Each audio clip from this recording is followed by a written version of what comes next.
Hello, everybody. Live from Koreatown. It's the Brothers Millers, and this is the O-ZONE.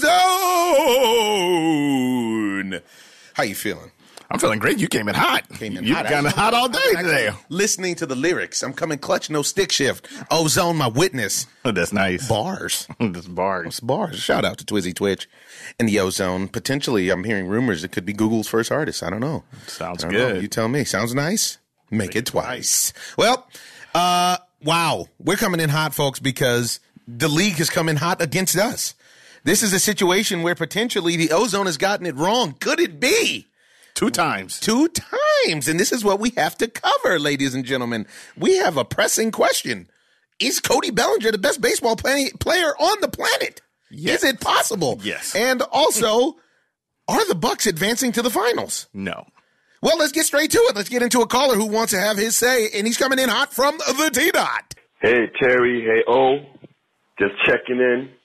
Terry, man, you got to put respect on Toronto's name, man, on the Toronto Raptors' name, man. I know you thought the Bucks would beat the Raptors and win the series. In hindsight, can you see why they lost? That's my question to you. I'm not going to break your balls. I just want to know in hindsight, can you see why the Bucks lost against the Raptors?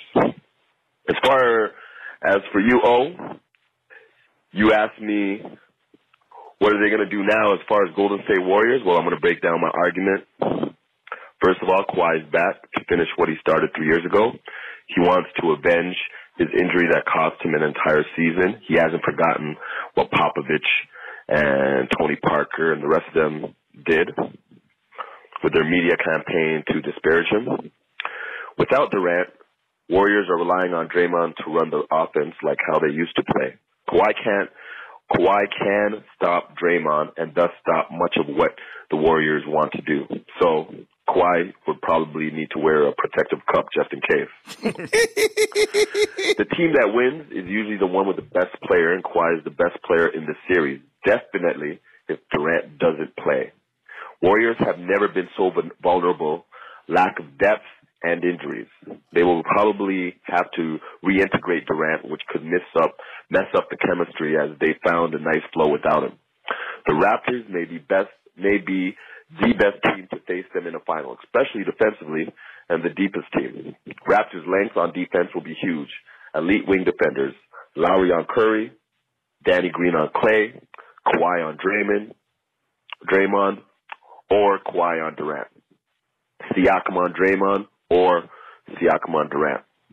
Also, Raptors' size will make them, and the experience of their bigs, Gasol World Championship, Ibaka NBA Finals, will be a huge advantage over the younger Warriors bigs, other than Bogut.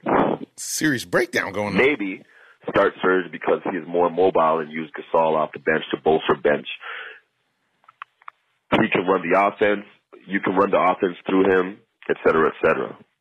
Patrick McCall has inside info on the Warriors. So our coach, Patrick McCall, has inside info on the Warriors, so that's a bonus. Raptors beat them twice this season. That's big. Raptors have home court advantage. The fans up in Toronto are no joke. Oh, you know Toronto is about that fandom life. Terry, you need to come and visit and see what TO is all about. The last meeting, Raptors beat Warriors by 20, and Kawhi. This is part two. Part two. This is a thorough analysis, folks. Stay with us. This is part two of my message, my previous message. Okay, so where was that? Raptors beat the Warriors twice this season. Raptors have home court advantage. Last meeting, Raptors beat Warriors by 20, and Kawhi didn't even play. All four Warriors stars played. All four Warriors stars played. That's a big thing. That's Kevin Durant, Kawhi, Klay Thompson, and Steph Curry played. All four of them. Kawhi didn't even play, and we beat them by 20. OG is coming back. Another defensive weapon in case Durant returns. Also perfect guy to defend Draymond. Have not faced us. The Warriors have not faced us with Gasol. Will not know what to expect. Raptors have nothing to lose. Can play free. Nobody expects them to win. That's an advantage to us. Also, pending free agency of KD and Thompson could be a distraction, especially with recent snub of Thompson for All-NBA. Offensive rebounds have been an issue for us throughout the playoffs and has allowed teams into games. But without Cousins and Durant, the Warriors don't have the caliber of big men the Raptors have had to face so far. Vucevic, Embiid, Giannis, the Warriors don't have any of that, so we're not scared. And aren't a great offensive rebounding team. The Warriors aren't a great offensive rebounding team, although they don't miss a lot of shots, which could be why. Historically, Curry hasn't been good. All right, cut it.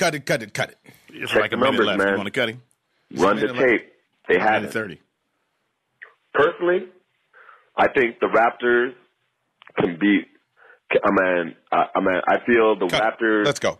All right. This man in Toronto needs his own podcast, ladies and gentlemen. But he laid it on us and he laid it on the stick because he's a fan. If you remember years ago when Toronto actually beat Texas in the playoffs, that same caller called in. He's a longtime listener, and he called in and he told us to put some respect on Toronto's name as a sports city. Now he's really going for it. What is your response to his question of can you see why they lost? First of all, the main reason why is because Giannis was out there literally playing by himself at this time, and he can't really shoot that well. So if he can't shoot and his other teammates don't pick him up, it's a problem. And second of all, they don't know how to close. They don't know how to close. They need someone like a Kawhi Leonard. Do they know how to close? They don't know how to close. Oh, okay. Can I get Ken Lee? I don't know if you want it. Even though. We're not on baseball. Get out of here. Get out of here. Get there. Get out of here. Okay. Yes, but they don't know how to close. I mean, literally, they had to lead every single game, and they lost it because they don't know how to close. And one of the problems is this new style of NBA play, which you just threw yourselves out of games, and that's what they even when you're winning the game. Even when you're winning the game. We just watched Portland do it. We just watched the Milwaukee Bucks do it. The Milwaukee Bucks just did the same thing. They just threw themselves literally out of going to the finals. Now, but what about even with that? What about the idea that in that series and potentially in this next series, like the caller said, Toronto has the best player on the court? They do have the best player on the court, but the Golden State Warriors have the best players. This is the problem because they have the best team. They have players. They don't have one player. They have a whole team that they have two guys who've been there with Danny Green and Kawhi, but the Raptors. Yes, the Raptors, but Danny Green is a question mark. He disappeared. He disappears. He's not disappear. He disappears all the time in these games, and you can't trust him. So now, can you trust Fred Van Fleet? I can't trust Van Fleet. Van Fleet is wet. He's wet. Last series. But you know what? This is a dream season for Toronto. They lucked up. They hit the Kawhi lottery, and LeBron left the East. LeBron left the East. Then it rolls over to them having that crazy shot over Joel Embiid.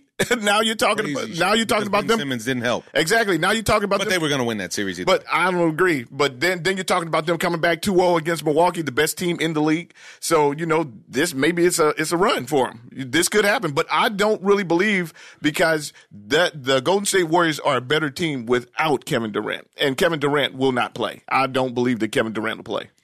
Well, I saw some footage earlier of Boogie hobbling around in practice, and it didn't look good. Yeah. And I don't think that helps them. To me, the Golden State Warriors are most dangerous in a thing of beauty when they make the ball itself a team member. Yes. And this is what they do better than potentially any other team that I've ever seen besides the Showtime Lakers. Nobody moved the ball like the Showtime Lakers. 3 passes and it's over. Run it. Yeah, run it. And we can't get wet from deep. However you And we have crazy defense. Monster defense. So now we have the greatest scorer of all time. Yeah, and now when we talk about... Regardless of what everybody wants to say about Michael Jordan and LeBron James, anybody else. The greatest scorer of all time is 7'2", and that's Skyhook. Greatest scorer. 7'4". He's the greatest player. He's the greatest player of all time. Of all time. You play yourself. Everybody plays himself by saying everybody else, but Kareem is actually the greatest player of all time. Of all time. He's got everything. He's got the numbers and the rings to go with it. He's got the numbers, the rings, the MVPs, college numbers. Come on. How do you want it? I got 4 in college. I could have, truth be told, that you name anybody in the history of the game that could stop him.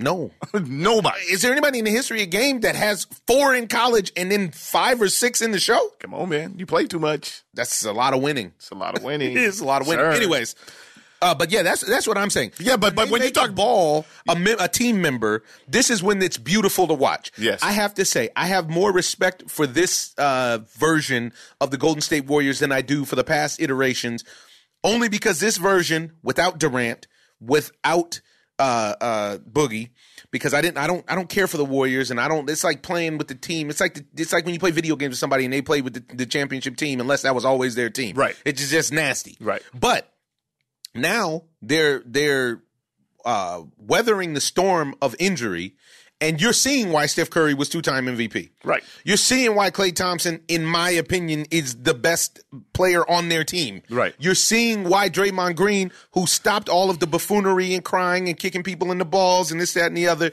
and he's actually just going back to playing basketball. A triple-double machine. And his game is extraordinary. He's got a nice triple-double. The triple-double that you... Devastating. He got a Magic Johnson-type triple-double. Yeah, because it's not based on points. He's based on dispensing the ball. 18, 14, 12, grabbing the 6 boards, steals. offensive boards. He's stealing the ball. He's willing to get dirty. And I'll say something. I don't see anybody like that on Toronto. That weight loss has worked wonders for him. I think that Kevin Durant worked well for him by him not playing anymore.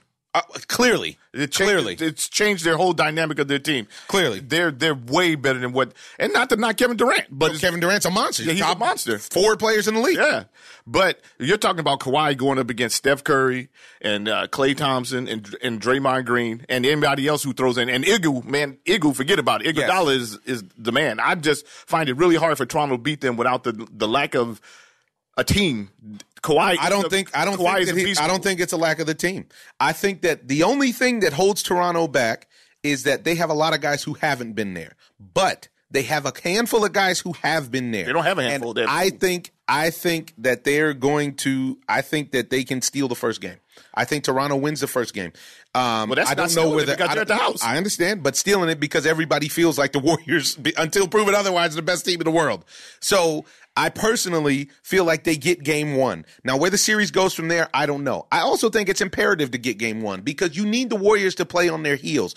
The problem that I have is that nobody ever puts the Warriors on their heels, and that's because they're great. They make sure that they don't get in that position. But in years past, it's had a lot to do with injuries of other teams, not necessarily on the Warriors, injuries from other guys, whether we're talking about Chris Paul's hammy, whether we're talking about Kyrie Irving, whether we're talking about Kevin Love, whether we're talking about any of them, Kawhi, any of them. There's always a seemingly asterisk type thing that happens. Not to say that they wouldn't have won without those, as well. You can only beat who's there. But the way that I see it is, Marc Gasol is going to be a very serious factor in this game.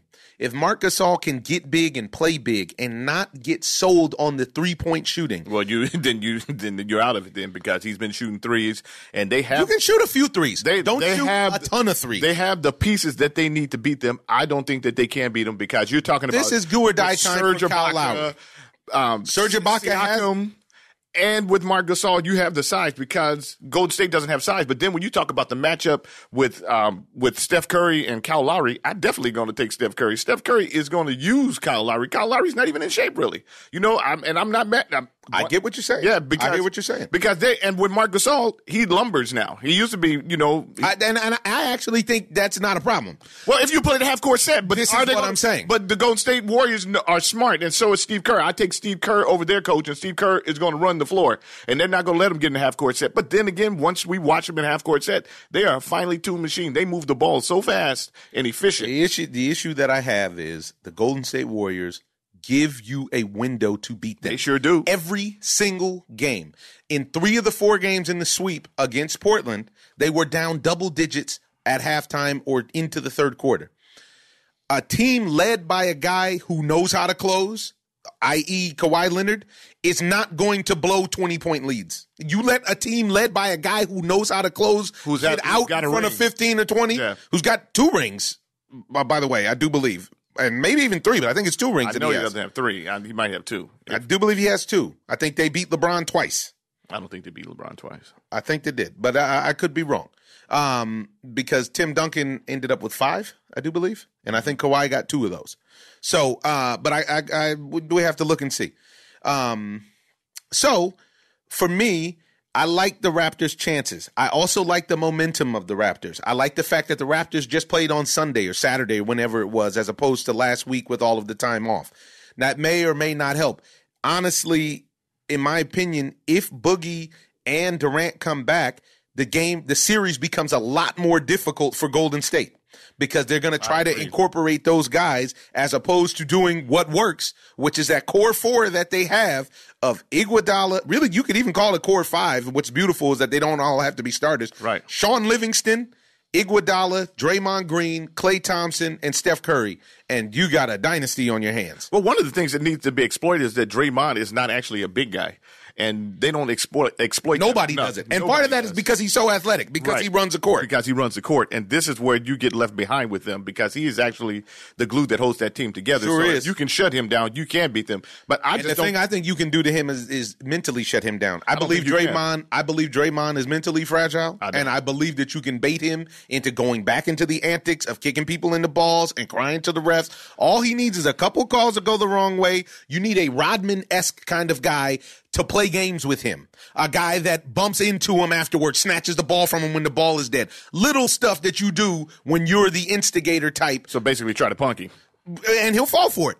But his ego's too big, and his mental discipline is not big enough, in my opinion. Obviously, it's big enough because the dude's been winning, and nobody has. I mean, there's no doubt about that. But when they've lost, it's because he's mentally weak. I think that he's grown from that. I think he may have. I think he's mature now. He may have. You may be looking at a Draymond in his smoking jacket. It may be. Could you pass me the ball, please? Could you, Stephen? I'm open in the center of the court. I believe the young Negroes call it the elbow. Yeah, they could be. Yeah, I really don't think that they can. I don't see enough out of them because they're so heavily dependent on Kawhi, and that's cool because I watched LeBron do the same thing, which is great. They got other guys that can go, but they haven't gone. They haven't gone. This is the problem. And OG is coming back. That's a good point that he brings up. Yeah. OG's coming back, and OG has Z. Yeah, I don't think he's going to be 100%, but he may be able to give you 8 to 10 good minutes. Yeah, I don't see how it sounds like you're looking at a sweep. I think the Golden State's going to win the first game. I think that, it might not be a sweep. Toronto might get the second one or whatever, but I think that they're going to be a little shell shocked when they go out there and play against those guys. And realize that this ain't the regular season. This ain't the regular season. Now, what do you think they about don't have fear? What do you think about those 2 games that they blew them out this year? And that was a mistake on there because I think Steph didn't play in one of those games. At one point, neither one of them they didn't have their whole complement of players. Yeah, Kawhi didn't play one game, and then I think Steph didn't play another. But I think that the game is going to come down because now we're watching playoff Steph. Playoff Steph is a lot different than, especially without a Durant there. Now, what the caller said that is true is final Steph is very different in that final Steph is not dominant, like playoff Steph, if you will. Of course, because guess what you did? Normally, final Steph runs into LeBron James. That's what I was going to say because he ran into, but LeBron James is not there. So we don't have to worry about that. But it's not LeBron that guards Steph. He did, though. LeBron did guard Steph for one point to shut him down, to let him know that that's when they took over the game, when they put a big guy on him. They don't have that to put on him like the Cleveland Cavaliers did. They don't have that. I think you put Ibaka on Draymond and you let Kawhi guard. No, Ibaka's not even starting. I think he might need to get in there, but you put Siakam on him, which is physically a very similar matchup. But Siakam is a little fragile. I saw Siakam playing dirty against Philadelphia. He needs to grow up. You can see it. You can see it. Well, this is his first go around, but his game is right. He may be wet behind the ear, but his game is right. What are you going to do? Because you're saying that if they get Kawhi needs to guard Klay Thompson. Yeah, but make sure that Klay Thompson doesn't get off. Yes. You can still beat them with Steph Curry getting off. You can't beat them when Klay Thompson gets off. I don't think you can beat them with Klay. The key is to stop Draymond Green. That is the key. If you can keep Draymond Green from getting all the loose balls and doing all the grimy stuff that nobody wants to do, then you can win, a la Dennis Rodman. But if Draymond is getting a triple-double, you are not going to win because it's going to be hard to beat them with Draymond with triple-double. Yeah, because one talk about I really like shut them down, but here comes Zigo. Steph is to the rack. Steps to the rack. This postseason, from what I've seen, it's not just threes. Yeah, when we go to position by position, because Toronto has the depth, but then we go to the coaching side of it as well. And Steve Kerr is a better coach. Everybody thinks that Steve Kerr just gives them the ball and let them put the Golden State on them. It doesn't work like that. Well, Steve Kerr is one of the only former players that I say is in the upper echelon of coaching. Yes. He doesn't panic. He played with Jordan. But he also wasn't a star player in the same way. Like, usually it's the star player that turns into the terrible coach. Yeah. In this situation, the only star player that I can think of that was a good coach was Larry Bird. I can't think of. Can you think of another star player that, other than Bill Russell, who gave you a great player coach? Right. But besides that, Vinny Del Negro was a good coach. Vinny Del Negro was a player a la Steph Kerr. Yeah. Stephen Kerr. Yeah, I know you're talking about Steve Kerr. Yeah. And, but most it's like the catcher becoming a coach. The catchers usually in baseball become a coach, and they're usually pretty good coaches. Yeah. But it's not the guy. But the guy stop will not be a good coach. Right. Derek Jeter getting down there probably wouldn't work out. Not going to work out. Because he's looking for guys who play like him. But I really believe that, I like Toronto. I've always liked Toronto, the moves that they made in the beginning of the year. I just don't think that they're going to have enough to beat them just because they're deep. Their bench is deep. Toronto's bench is deep, but the discipline of the game in the finals is going to be a little bit different than what they're doing. This is the problem that I have with Golden State. But Golden State keeps up. How many times do you need to improve it? No. I didn't ask you. I didn't say that they don't win. You said you have a problem. Exactly. And I do have a problem with them is because the way that they win, they leave the door open for other teams to beat them, and nobody ever steps in except for LeBron James. Yeah, but every team in every sport, they're always, even with all the champions, there's always a window. There's always a window. Even with the New England Patriots, there's always a window where you can get the Patriots, right? But for some reason, they always have Lady Luck on their side. Lucky lady. They have her, and there's always a window, even in a boxing match. There's always a window where you see that somebody gets off the hook. But I don't know about that. You see some dominant boxing match. I think if you stick with team sports, this is why we play, is because there is a window. But what I'm saying is the Golden State Warriors window is usually wider than others. They open a window that allows you, they throw the ball away, they get cute. And this isn't even, I'm not even talking about when the game is a blowout. Right. I'm talking about when the game is like, this is a confidence thing, too, because I don't agree with you either, because they can come back on anybody. They've shown that they come back on anybody who has a good lead. They've come back on the Houston Rockets. It does not matter to them. They actually have the weapons to come back on anybody, and the confidence. That's what it's about. They didn't come back on the Clippers. They never beat the Clippers and coming back on them. They didn't have to. The Clippers are terrible. The Clippers never even make it to the finals. The Clippers came back and set a record on them from coming back from 35 down. That's one game out of how many played? How many games they played? They played like 20 games against the Clippers. And the other game that the Clippers, I'm talking about in the playoffs, and the other game this year, and the other game that the Clippers won, the Clippers were up. It wasn't. And who was playing? Kevin Durant. Kevin Durant's not playing now. I'm not going to jump in and act like Kevin Durant's the work of the devil. I'm not saying that he's the work of the devil. I'm saying that it's a different ball game the way that they play the game when he's on the court. And I agree. Knows that. I agree. I don't think that Toronto's going to beat them. That's how I'll put it. Although they beat Milwaukee, I agree. Milwaukee, I have to eat it. Milwaukee didn't get it done. But I'm not even a Warriors fan. I just know that they win. They get the job done. They have parades in Oakland. I can tell you that much. Now, what do you think is going to happen with Milwaukee and their team? If they can re-sign, I would rethink. They're talking about re-signing Chris Middleton, and they need to re-sign Brogdon. I really like Brogdon. He came back. He was a little rusty, but he still looked effective. And then I would definitely sign Lopez. But Chris Middleton didn't really show up enough for me. He did not. Yeah, and I have to question that because I know that he's never been there. But this shows you sometimes where a guy is. It's, a lot of times. You need to for him to perform when you need a big performance. So they're shutting Giannis down. They're building a wall. They're going a la Trump on him. They're building that wall. He can't get through. And then and he's not getting calls because he really got ripped off for as far as being a superstar getting calls. But they're not. You need some help. And Chris Middleton didn't come through. It's like J.R. Smith didn't come through for LeBron. The main person that didn't come through was Eric Bledsoe. And that's Eric Bledsoe was not bad, but he was not great. No, he wasn't good enough. He wasn't at good all. enough. And this is for Eric Bledsoe against Kyle Lowry and then against Fred VanVleet. This should be he should have a wallop. This is Chris Middleton that was playing against Fred VanVleet. No, he wasn't. They rotated. VanVleet's a point. But they have them both on the court at the same time. When they have Lowry and VanVleet on the floor at the same time, then Chris Middleton's usually, that's his assignment, and Chris Middleton let the squad down. Chris Middleton didn't get it done. I mean, yeah, he didn't get it done, but neither did Eric Bledsoe. I'm very disappointed in Eric Bledsoe's work because I remember watching Eric Bledsoe play not only all this season and half of last season, but I remember watching him play for a couple of years in Phoenix and him lighting it up. Anytime any marquee team came to town, he wanted to let them know, hey, I'm just on a bum squad, but right. I can light you up. I got it. My problem with all these teams nowadays, even with Giannis as well and LeBron, is that these guys start bringing the ball up. The point is not the point anymore, and that's a problem. Because then what does he do? He has to learn how to play off the ball, and Giannis turns into the distributor, and that's not really his job. I know that you guys need to work on getting him the ball, and he can work without the ball, but they give him the ball. Giannis brings the ball up and drives to the rack and kicks it out. Yeah, he needed some work on his game as well. I need some more post moves. I saw some great one-on-one defense against him from Serge Ibaka. Actually, that wasn't the wall, where he made some nice moves and then he came up with the pterodactyl arm a couple times. But it is what it is. The kid's still 23, 24, whatever he is, he's a young guy. He's going to be back and he's going to be great. Now, moving on, but staying in the world of the NBA, what in the hell is going on with the Los Angeles Lakers?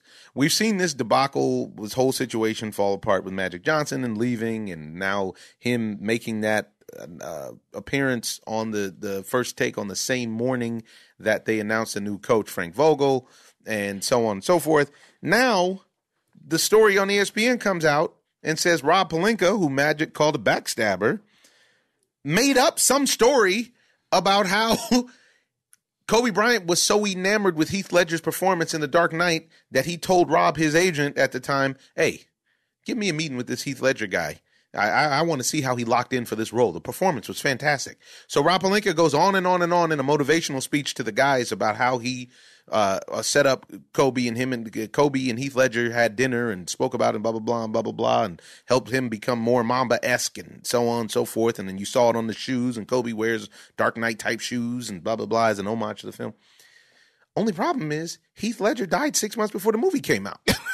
and Christopher Nolan, who is the best director in the world, in my opinion, and who did The Dark Knight, Christopher Nolan has been on record saying that the film wasn't even completed to be viewed at that point. So Rob Pelinka's lying again. Yeah, but why? This is the point. Motivation. Why? To motivate the guy by any means necessary. Yeah, it doesn't make any sense, but very fine people on both sides of the rally in Charlottesville. Pretty much. Because you're talking about Rob Pelinka, who probably shouldn't even be involved in basketball decisions, overstepping his power. You know what I'm saying? But he was given this power. Yeah, but he was given this power, which actually hurt the team in the long run. But now we're hearing also about LeBron James's, agent stepping in and trying to get Luke Walton fired. I mean, it's just a debacle over there. There needs to be some kind of control. Somebody needs to get the reins, get control of this team, and just say, hey, listen, this is how it's going, and this is how it's going to be. And if you don't like, they need one person. Yeah, you need to roll. Yeah, they need one person, and because it's all over the place. That one person should have been. And I was listening to the sports radio, and they had a great point. Is the first call that should have went out after Magic bounced should have been to Pat Riley, and Pat Riley spoke and said nobody called him. And, not that he would have necessarily jumped, but you never know. Yeah. Should have been Pat Riley. Should have even been Phil Jackson, who said he doesn't have any interest. Should have been, even Jerry West. Somebody, you got to call somebody who can jump to the defense of the organization that has the respect of the players and the Jerry West is not and the managers and all that whole song and dance. And then this is where I think you're getting into a problem when you have a superstar like LeBron, because now guys aren't interested in coming here and trying to work with him because they know that in these situations he has control over the team. Just like Kobe had the team in a chokehold. You guys get. I don't think LeBron is at that level where Kobe was as far as his personal interest superseding that of the team. Well, but purposely, I think that this is the guys behind the scene, because now you're talking about, what is his agent name, Rich Paul? Yeah. This guy behind the scene was lobbying to Adam Silver and everybody else to get Luke Walton fired.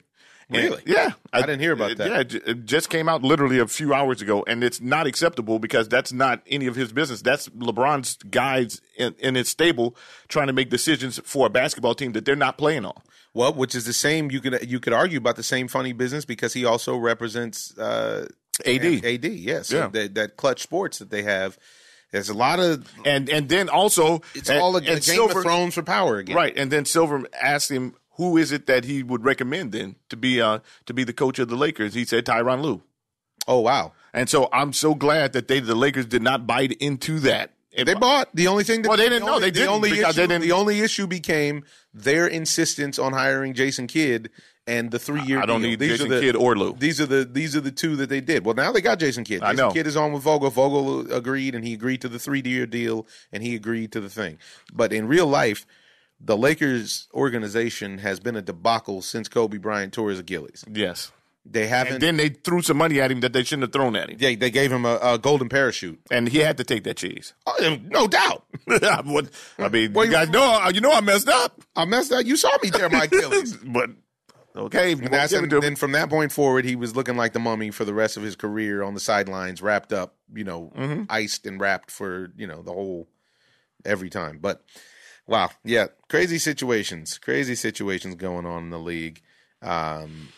Yeah, I don't know where they're gonna go from here. But I did read a funny quote though from Master P and Little Romeo, saying that they offered Zion Williamson a $20 million shoe deal to wear off of the court if he comes to New Orleans. They said you can sign your Nike or whatever deal you want to sign, but we'll give you 20 off of the court. Basically, they're trying to find a way to funnel in some cheese to bribe him into coming to New Orleans. Great move. To the Big Easy. Those are some dedicated fans because those dudes live here, but they're from New Orleans. So whatever, it is what it is. Yeah, but that's cool though. I mean, get the young man chipped up. Yeah, getting breaded. So moving on to a game so fine it's played on diamonds, ladies and gentlemen. The Major League Baseball season is in full swing, and wow, we lost a legend yesterday. We lost a man named Billy Buckner. And Bill Buckner was a great baseball player. He sure was. I mean, a great ball player. Great ball player for the Dodgers, great ball player for the Cubs, great ball player for the Red Sox. And all anybody ever wants to talk about is an error that he made. That did not. In Game 6, by the way. It did not cost them the series. It didn't cost them the series whatsoever. Not whatsoever. And, because for one, there was a Game 7. For two, they had already blown that inning. That scored the winning run, but they had already blown a save in that inning to get even to that point. If you're not familiar and you think Bill Buckner, the only Bill Buckner you know is from laughing on the MLB Network with Mookie Wilson and, his appearance on Curb the Enthusiasm, man, go to YouTube and look up some Bill Buckner highlights.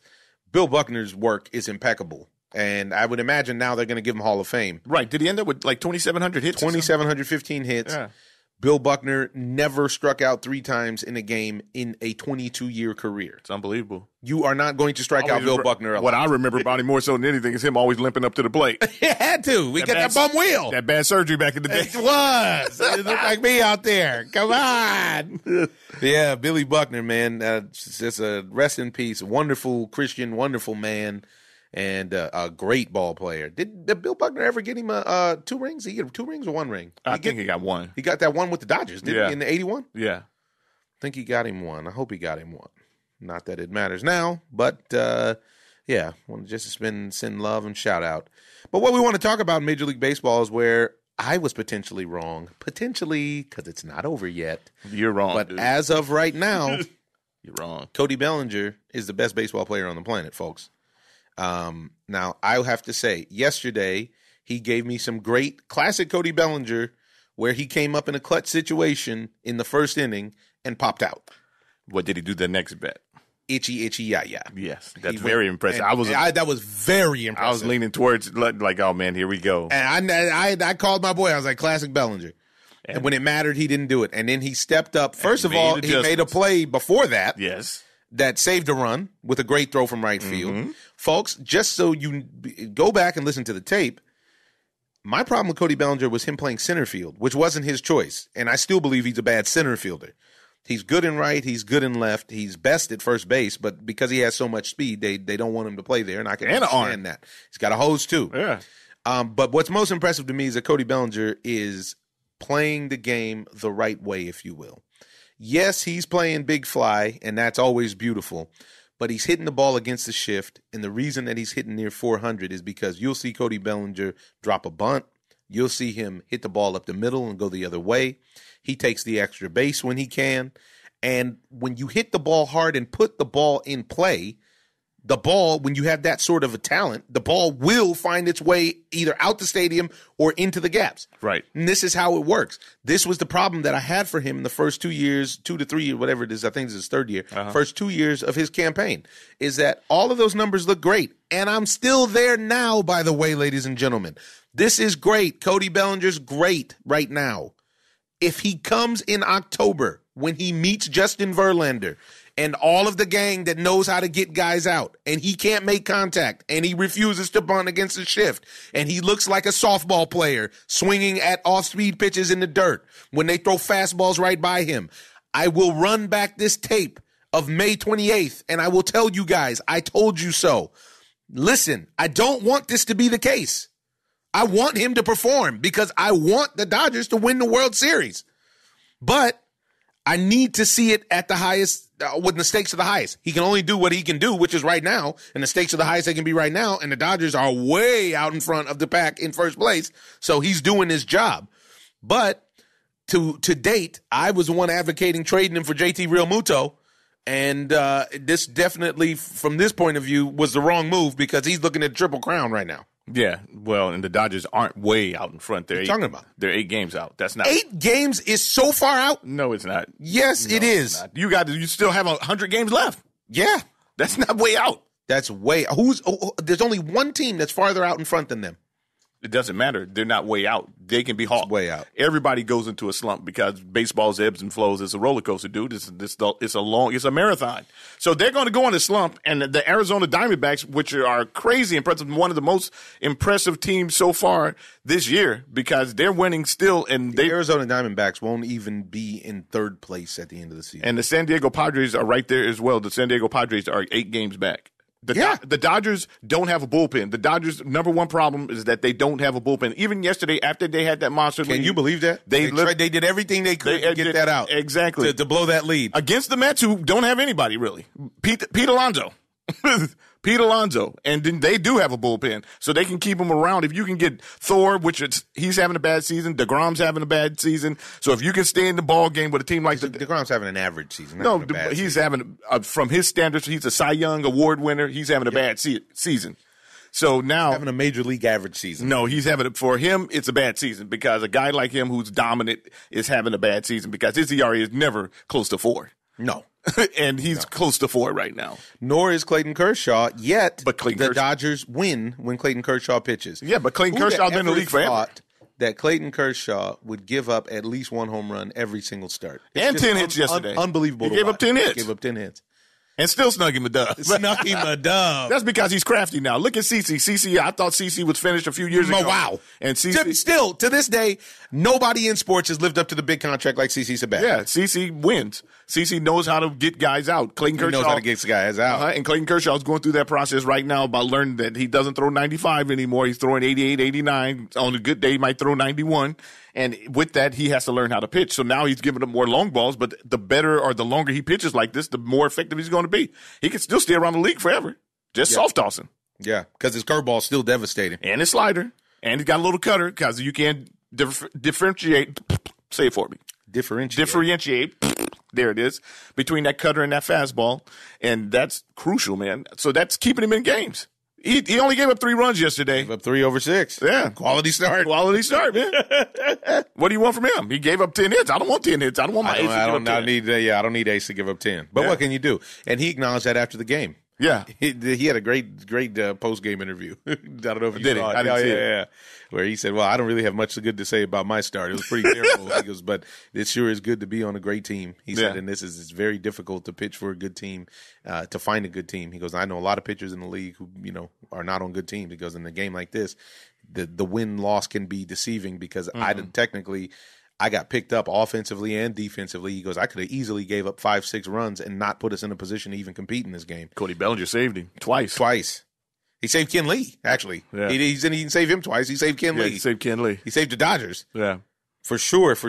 Well, that run that he saved, that probably gave Clayton Kershaw a couple of extra innings, the one that he threw out at the plate. Early. Yeah, First early. inning. Yeah.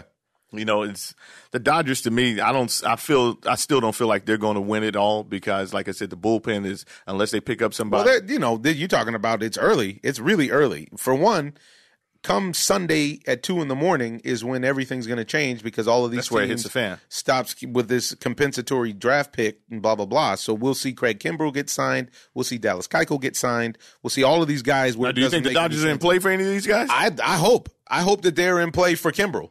Actually, because Ken Lee. Now, did you hear what they said in the broadcast yesterday? About what? They said that Kenley Jansen was sitting with Rick Honeycutt, and Rick Honeycutt actually has been running back tape after tape after tape and realized that there's been a mechanical difference in Ken Lee over the past 6 months or something like that, dating into last season. And in that, since Ken Lee watched the tape and saw the mechanical difference, he's had 2 clean outings. I don't believe it. His velocity is down first and foremost. I mean, I'm just telling you what. And they, even what when Mariano was about to retire, Mariano was still throwing like 95, 94, 95, which makes his cutter even more devastating. He'll just cutter fastball. That's all I got for you. And sometimes I don't even throw a fastball. I just straight cut. At the end of the day, all he was throwing was a cut created. And your mind couldn't even process it. Your processor, you wasn't running fast processor. No.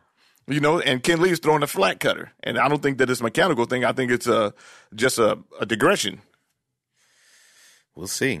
Now, somebody who's having an absolutely fabulous season that nobody talks about, I talked about him last week, and I'm going to talk about him every week because he deserves it, is this kid Josh Bell.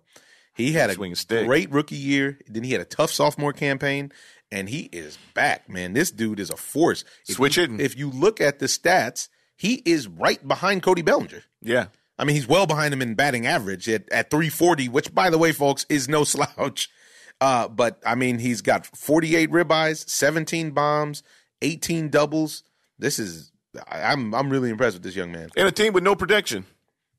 How about that? He's the guy. Starling Marte doesn't do it anymore. Yeah, well, Starling Marte bats in front of him. So, you know, he doesn't have – he's protecting Starling Marte. Yep. Gregory Polanco – who knows what happened? Oh, my goodness. Who knows what happened? I watched him play defense again the other day. He's just letting fly balls drop, foul territory, fair territory. He doesn't even like he cares about the game anymore. I don't know what happened. I really don't know what happened because they used to have the best outfield in baseball. Yes. And those 3 guys cared. Yeah, they cared. You can see they cared about their game. Nothing dropped in between them. Nope. And Christian Yelich is still the man.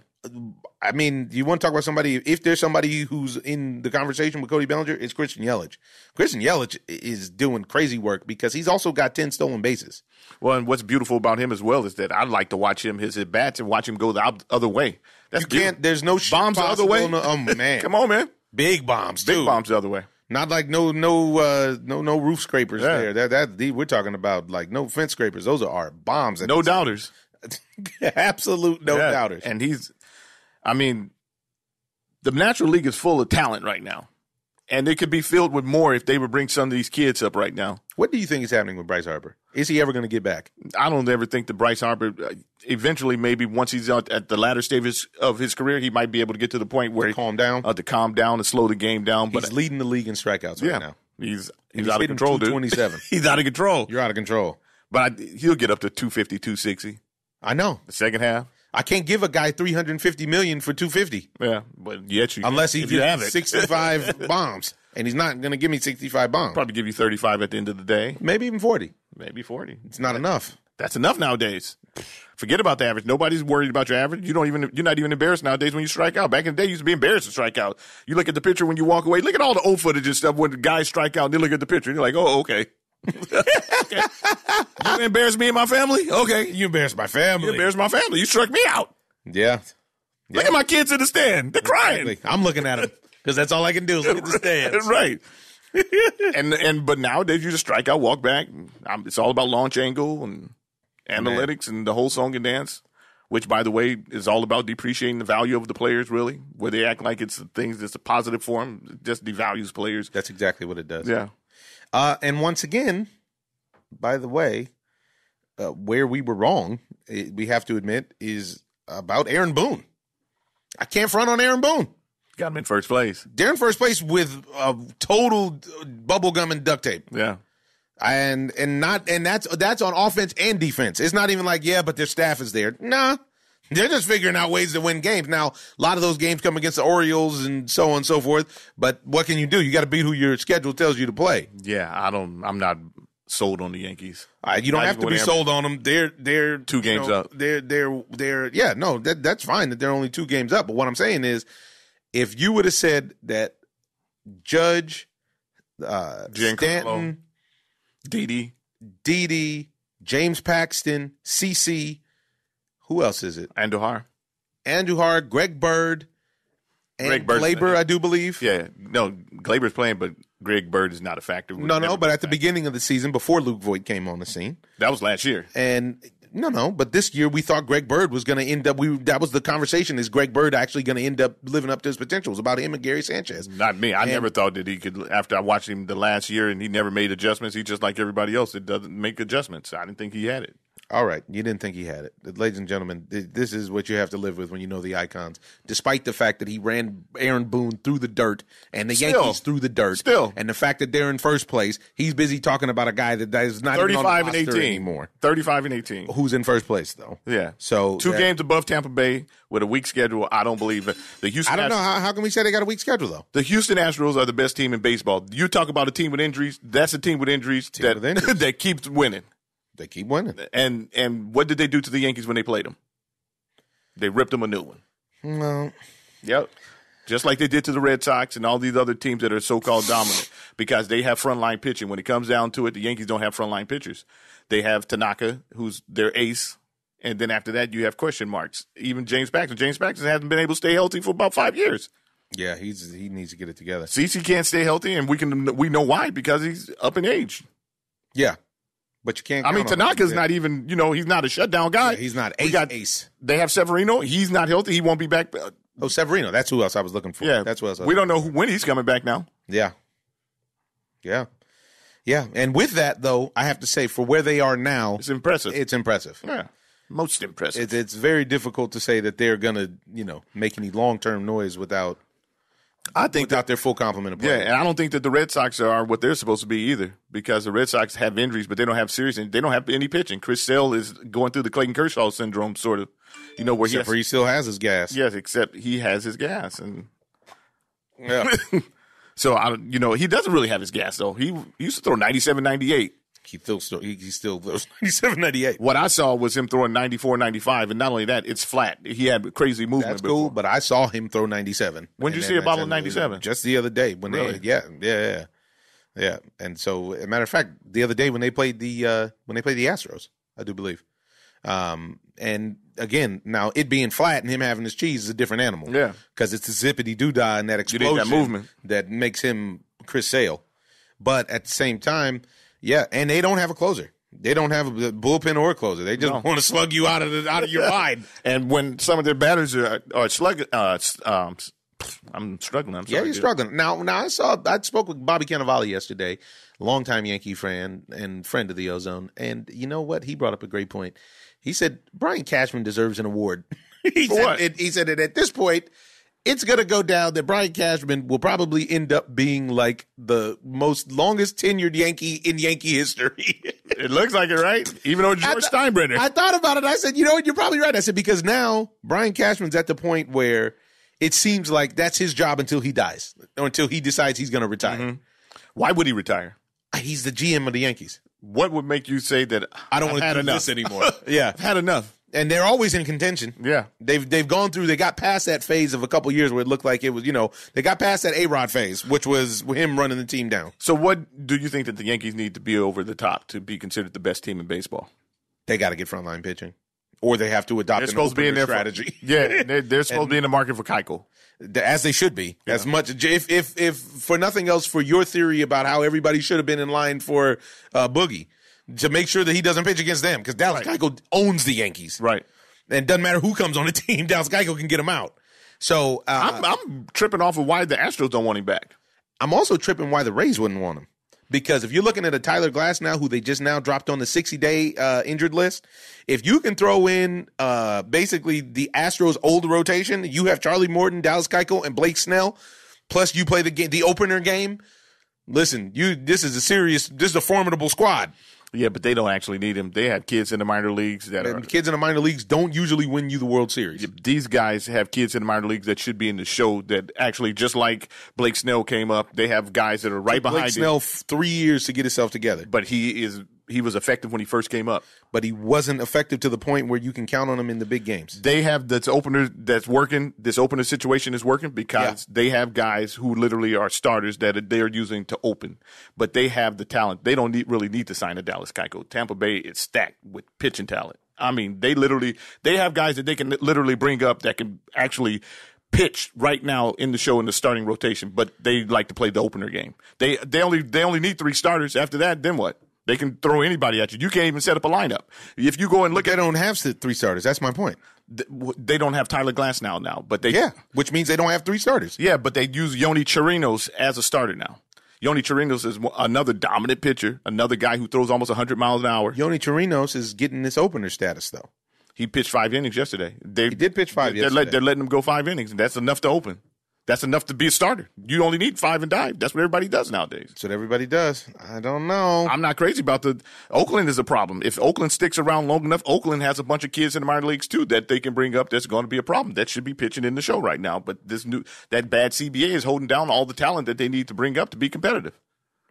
Some of these guys down there that are dominant have like a 1 ERA, 1.65 and stuff like that. I understand, but that's still the minor leagues. But you can't treat those like it's. You can't treat those like it's Bible that they're going to come to the league and it's going to translate. But I'm telling you that if a guy is down there with a 1-something ERA, 2 ERA, they're going to be somewhat effective when they get to the show. I hear what you're saying. I don't know that many guys who have. I'm not saying that they won't, but what I'm saying is you speak in these absolutes, which you love to do, because I'm absolutely positive. That's why I speak in absolute. And then when they come up and they don't perform, well, if they only would have, they could have. Who is it? Let's go back over. Go back. It's the same reason you're always early. No. The same reason you thought the Astros were going to win it 2 years before the Astros actually won it. But it wasn't because of the pitcher. The same reason you thought the Royals were going to win it 2 years before they could do it. The same reason you thought Giannis Antetokounmpo was going to win the finals this year. You have the right talent scouting, but your absolutism really makes you not be as effective as you could be because the kids have potential. Of course you don't agree because you absolutely are sure of everything. Right. Then you're surprised when they let you down, so you make excuses. I'm not surprised because most of the time I'm right. Help. Most of the time I'm right. God. Yeah. All right. We'll just keep listeners. The number is 424-254-9663. Run it back. So that you can call in and remind Terry of all the times that he's been ahead of the game. You won't even have a handful of them. Because I get phone calls nonstop telling me, hey, man, you're right. Hey, dude, you were right. 2 years ago. And now 2 years later, it comes into play. Even you have to go back to the table and say, yeah, you were right when you said this. And so does 2 years that's later. Not 2 years later. Now, that's this year. If you want to elongate it, then it's right. But if you're talking about the actual time of the thing, where it's not everybody tells me that I'm right. Because please, go and lay it on me. Go back. I don't have to. I already heard it. Yeah, okay. That's what I thought. Yeah. There you go. Once again, folks, you see who we have to deal with. The Walking Podcast, Terry the Contrarian, who once again is right about something that he can't decide what it was. What are you talking about? I'm telling you that if you let this young talent come up, they're going to do what they're supposed to do. You're bringing kids up to throw 100 miles an hour. I don't care who you are. It wins. It wins. It wins. Breaking balls, you have 2 or 3 pitches. You bring these kids up just like Tampa Bay is doing. They're in second place because they decided that they're going to live with their young talent. They brought their young talent up, and they're winning. They're above 500. There's 2 games behind the Yankees. The almighty Super World Yankees. They're 2 games behind them that have a payroll of I don't know how many millions of dollars, and Tampa Bay barely can fill the seats in Tampa. I mean, it's real. They've never filled it's real. And they have the talent to keep on pushing them out. So I wouldn't sign the Dallas Keuchel. Okay, that's fine. That's all you have to say. But to act as though these minor leaguers who are going to come up and be completely lights out, maybe they will, maybe they won't. But to say with absolutism that they're going to be lights out is just not a good statement. Plain and simple. To you. To anybody. No, and you'll see it when it happens, and you'll see when it happens later this year. No. Just like it happened with Giannis. Just like it did the whole song and dance. With Giannis, what? He lost the series? Are you kidding? No, I'm not kidding. And you know it's true. That's why you have a hard time accepting it. No, I said I was wrong. I said I was wrong all the time. I said I was wrong. And most of the time, it's not even that you're wrong in the way that you want to feel like you're wrong. It's that you're ahead. No. And instead of just being like, oh, you know what I meant? I thought he was going to do this.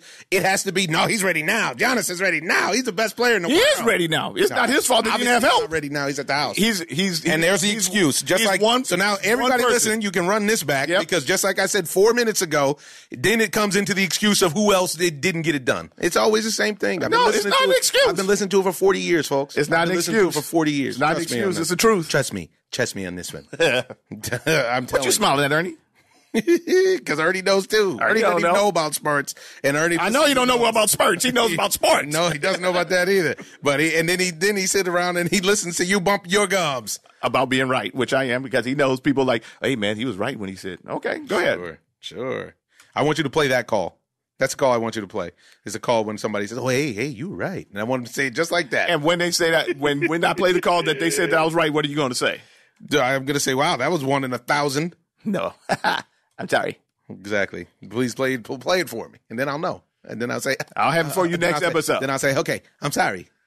That's exactly what I'll say. But I won't have to say that because it'll be 2 years from now before any prediction. Your boy Next Victim came on and said I was right. About which part? I don't know, but oh, what a surprise! Anyway, I don't say. Moving on with this buster talking to nonsense, the absolute nonsense. We move on to the world of boxing, folks. And in the world of boxing, we got a big fight coming up this weekend, but we had a big fight come up last weekend for somebody who really many could say was ahead of his time with the young man in the junior lightweight in Ito, and he got dominated in a fight. Well, a lot of people, I don't know why, but a lot of people had him super high on their pound-for-pound list. Yeah, Judge Ito didn't get it done. He didn't get it done. And I was amazed that during the fight to watch them say that he has no amateur experience.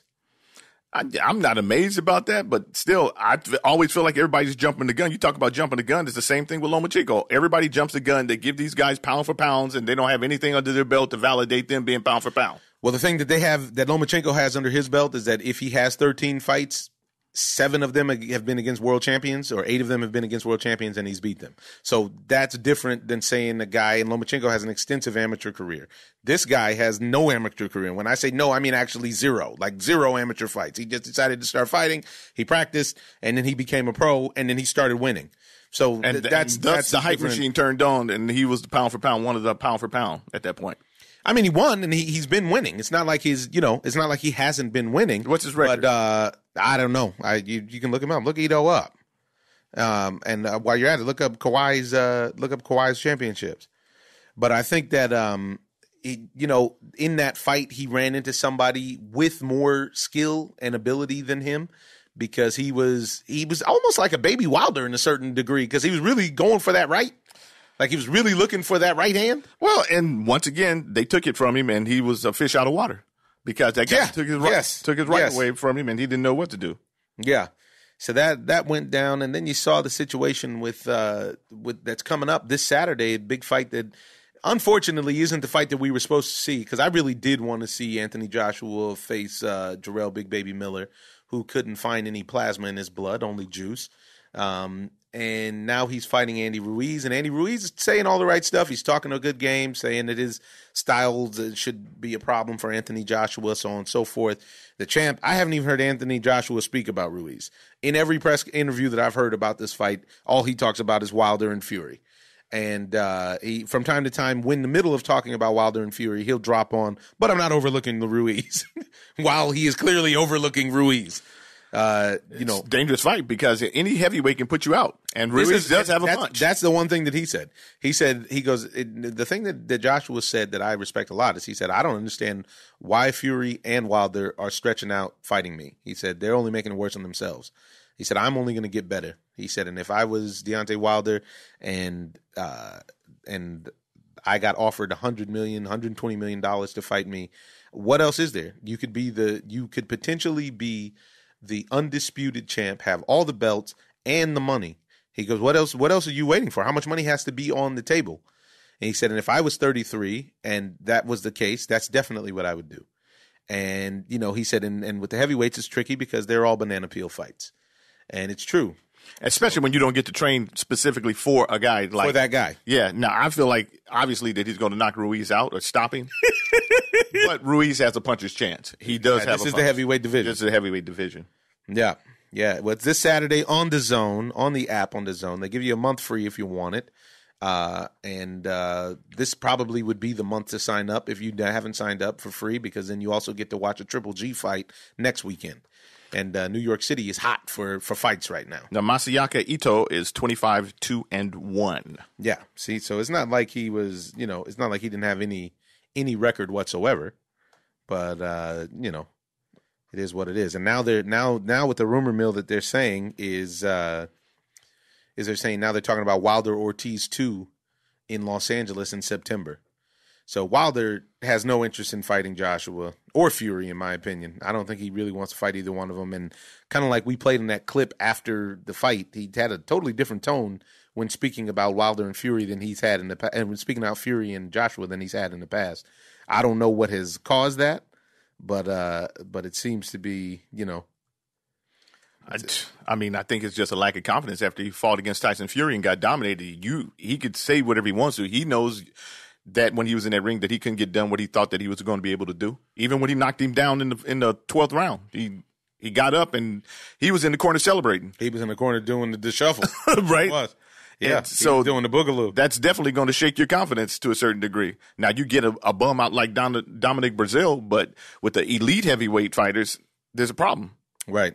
And so he's not quick to jump. I have a problem with all these guys who want to make Joshua money, but it's not filling the seats up like Joshua.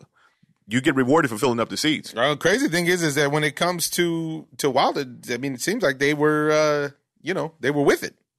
They were with giving him Joshua money and not filling up the seats, but having that electricity of the potential, of the knockout, the big drama show.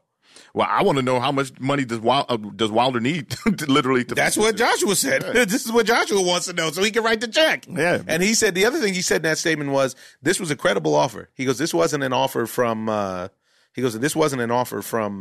Deontay's email like he sent to me for the $50 million. He said this was a credible offer from a network.